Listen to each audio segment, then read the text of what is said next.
Oh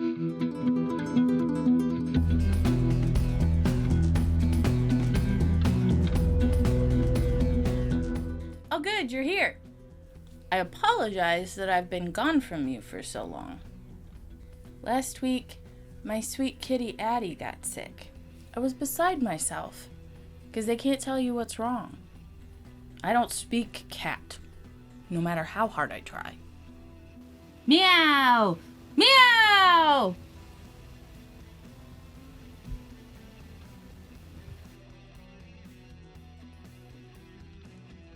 But we got her back to her old grumpy self this week, and I'm so relieved. She delights me and makes me laugh on a daily basis, and I'm so happy to have her in my life. Pets are important. Pets are family. I try to take the time to celebrate my sweet little feline roommates through playtime and treats and, yes, even art projects. They don't participate as much as they would like, but it's for their own good. And those are just my animals. I was lucky enough to help celebrate my cousin's furry loved ones, and the result was so enchanting, I wanted to share it with you. And now, a celebration of Pippa, Maybe, and Bowie. Let's start with Pippa. The only ink I had was a strange glittery ink, so this will end up being nice and shiny. I started out timid, with lots of water mixed in, but I quickly found my footing. Right now I'm building up the base colors. I know it looks very dark, but there's still plenty of water mixed in, so it'll dry a lot lighter. Now it's kind of just a matter of guiding the ink around the page to where I want it to be. I know there are some techniques of wetting the whole paper first, and then starting with the base layers. I'm still working on my watercolor and inking skills, and I haven't been able to relinquish my control issues yet. Watercolor especially seems to demand that you release a bit of control and let the medium do what it's going to do. The more you try to control it, the more you fight with it. I drew these little darlings digitally and then transferred it to a larger piece of watercolor paper. This is not normally how I do things, but I'm still developing my drawing skills, and I would hate to ruin the paper before I even got started painting. I began this project in my watercolor and ink period, so I decided to carry on with that style. It's fun and important to try new techniques and push yourself out of your comfort zone, as long as it's safe. What I'm trying to say is that I'm still developing my watercolor and inking skills. I started playing with these because I discovered watercolor pens, and that makes the medium very contained and portable. So I started doing them with simple graphite line drawings and then inking over top of it. I'm using ink as the base colors, so when I put watercolor over top of it, it won't lift the ink. If this was watercolor, the water would reactivate the base color. Someday, I will be comfortable with that. But right now, I'm setting myself up for success the best way I know. I think that's part of being an artist, figuring out how to adjust your work habits and recognizing what corners can be cut and what ones should not be. All the while, keep pushing yourself. Keep trying new things, keep learning. That's my theoretical recipe for success. I'll let you know when it starts paying off.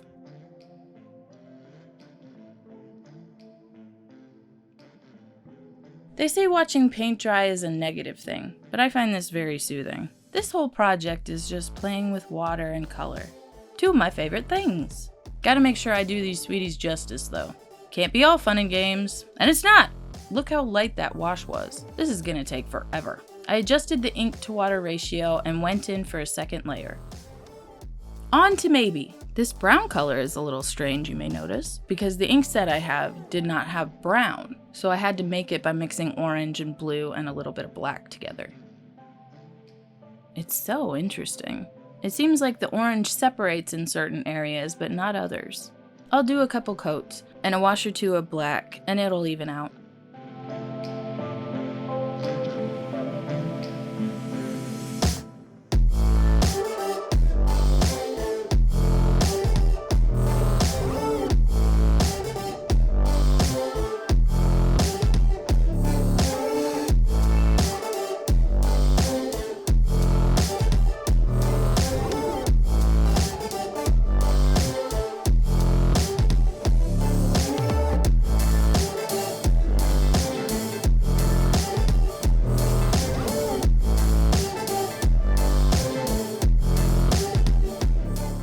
One more wash of black to define Maybe's ears and face and chest. She is a delightful brown-black poodle who I've yet to meet. She has such loving brown eyes, doesn't she?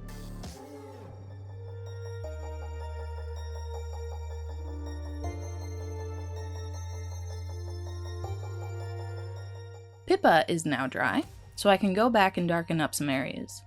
Pippa is a black and white and brown husky Pekingese mix, along with some other stuff, with 2 different color eyes. She's a beautiful and gentle soul. In the chaos of our family pack, she is a sweet little cuddle bug.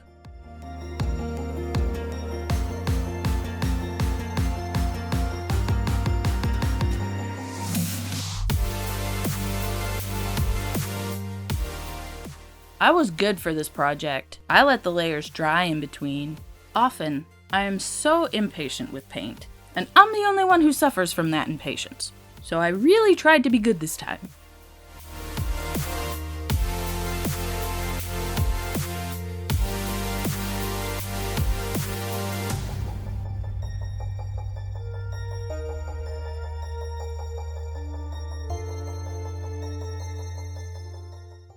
On to Bowie. I left Bowie for last because she needs the least ink as a base. She's a sheepdog beagle mix with some other things, and lots of energy. Her base colors are white and gray. She's a beautiful dog. Her hair curls around and fluffs up, and it kind of reminds me of clouds. So I decided to add some blue to the gray and make her a fluffy cloud puppy.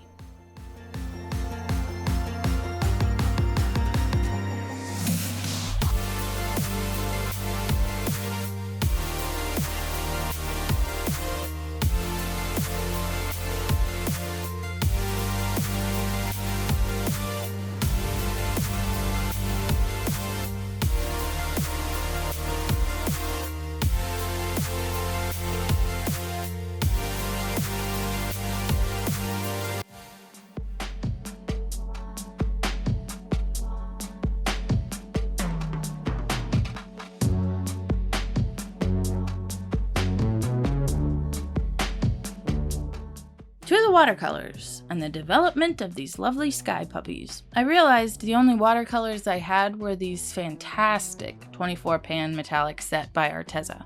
These are magical. I was texting Jelly through this whole painting process, exclaiming how delightful these paints are. We're going back to make Pippa a rainbow puppy. You know how I feel about rainbows over black. So I started with purple down in the corner and blended up into blue and green for her body, keeping the colors cooler.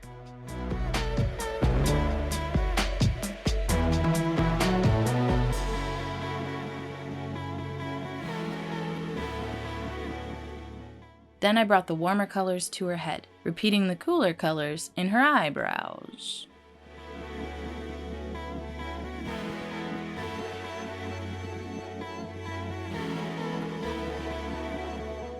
This technique using ink thin watercolor was strategic, but now that I understand both mediums a little better, I'm interested to try this again, and maybe involve some colored pencils too, for good measure.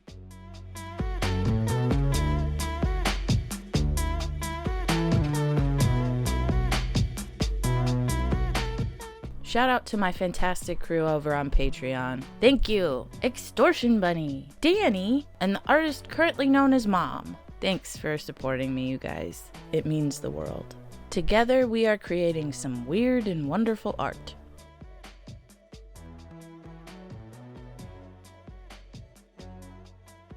For Maybe, I saved a color-changing paint and decorated her fur with spirals. Maybe is a night breeze kind of sky pupper. This paint is so magical. This is not the first or last time I will say this. It changes from a dark fuchsia to a beautiful blue depending on the angle you hold it at and the colors underneath it.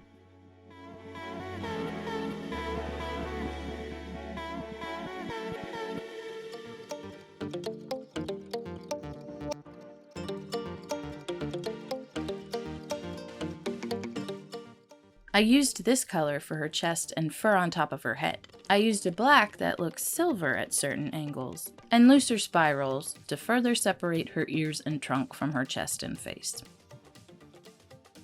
I'm still trying to find my style in terms of drawing, and it's fun to start realizing how to combine smaller elements and make decisions on what you want your style to be.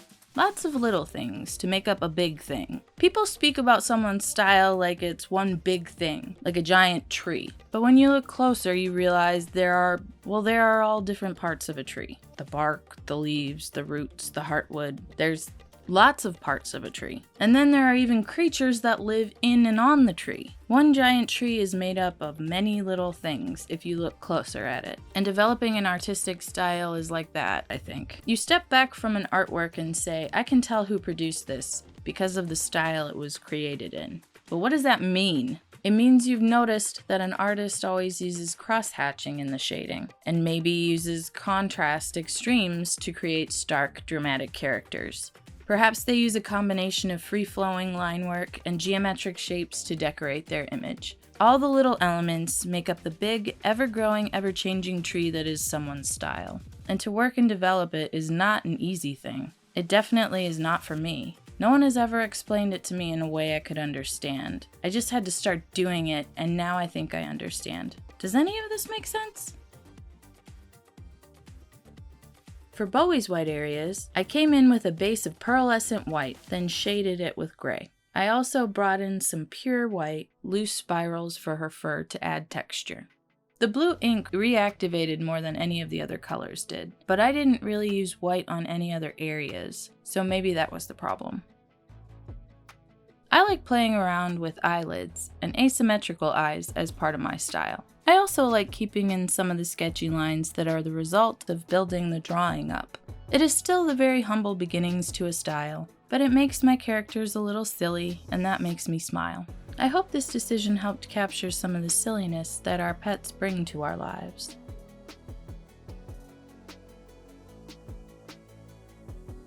Phew! I was a little worried that wasn't going to work. I did some line work and highlighting while you weren't looking. I'm using a clean paper towel to protect the work I've done so far from my greasy little hands. Don't neglect the background. The background should be considered as important as the subject. That's something new I'm telling myself, because I always neglect the background. You spend so much time fussing over the subject, and then you have to worry about the background too? It seems unjust, but it is important, and it makes your piece look finished and intentional, because it is. So I decided on a greenish yellow background, because those colors are not used very much in the subjects. But perhaps it would have been better to place them all in a sky setting. You think you've thought of everything. I'm happy how these turned out. As always, there are things I would have tried differently if I were to do them again. I just hope my cousins like them and can see their fantastic family in these representations.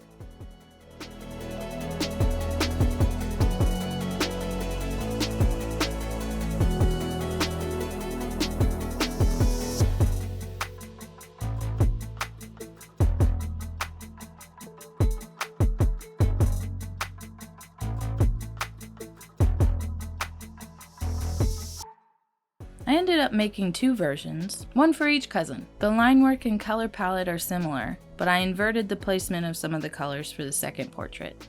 I can't decide which one I like more.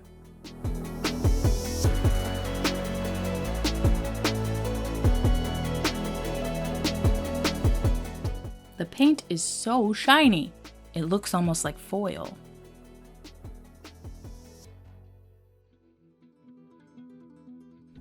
I had a lot of fun painting these portraits for my family. Did you have a favorite? Let me know your thoughts on artistic style down in the comments.